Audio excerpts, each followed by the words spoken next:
केंद्र और AIMPLB यानी all India Muslim personal law board वक्फ संशोधन विधेयक 2024 को लेकर एक मत नहीं दिख रहे।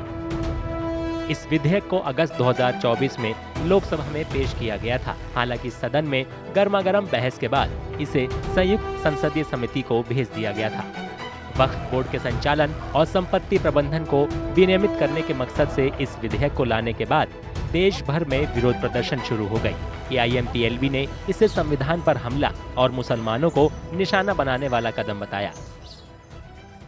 हम लोग का यह मानना है कि ये बिल औकाफ के इंटरेस्ट में नहीं है बल्कि उसके ख़िलाफ़ है और वक्फ मुसलमानों का अपना एक मजहबी मामला है, लिहाजा उसमें किसी किस्म का इंटरफेरेंस काबिल कबूल नहीं है। आपने देखा कि तमाम मुसलमानों ने उस पर पूरी तरीके से अमल किया। इसका मकसद ये है कि हम लोगों की आवाज़ और इसकी गूंज पार्लियामेंट तक पहुँचे और पार्लियामेंट से इस बिल को पास ना कराया जाए।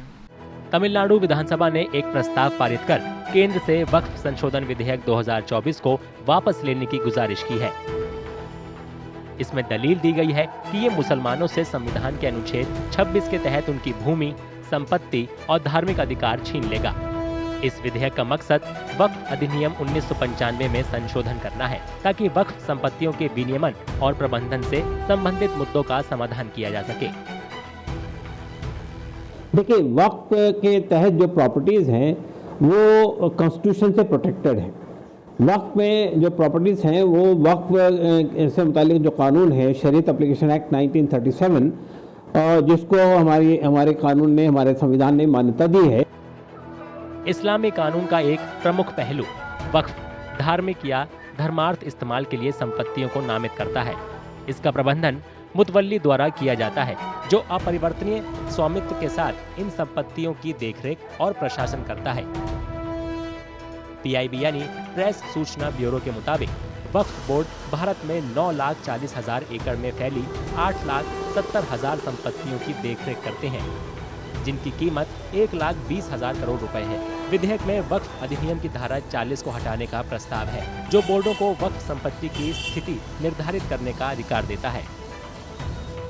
हमें तो जिम्मेदारी मिली है ज्वाइंट पार्लियामेंट्री कमेटी ऑन वक्फ की, उसकी रिपोर्ट हम तैयार कर रहे हैं और हम उम्मीद करते हैं कि सभी ज्वाइंट पार्लियामेंट्री कमेटी के जो मेंबर ऑफ पार्लियामेंट्स हैं उनकी सहमति से एक अच्छी रिपोर्ट हम प्रस्तुत करें जिससे कि जो वक्फ का एक पर्पज है, उद्देश्य है, जो वाकिफ़ करता है कि उसका फ़ायदा गरीबों को मिले, आम मुसलमानों को मिले, पसमानदा को मिले, ख़वातीन को मिले, महिलाओं को मिले, तो उस पर उसका फ़ायदा मिले। एक ट्रांसपेरेंट बिल आए जिससे कि जो सरकार की मंशा है कि वक्फ का पर्पज पूरा हो।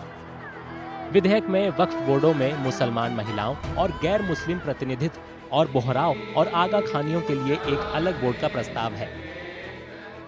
ये विधेयक जिला कलेक्टरों को वक्फ संपत्ति विवादों पर अधिकार देता है और वक्फ बोर्ड की शक्तियों को सीमित करने के लिए 40 संशोधन पेश करता है जिससे देश भर में 8,70,000 से ज्यादा अचल और 16,000 चल संपत्तियों का प्रबंधन करने वाले 32 बोर्ड प्रभावित होंगे।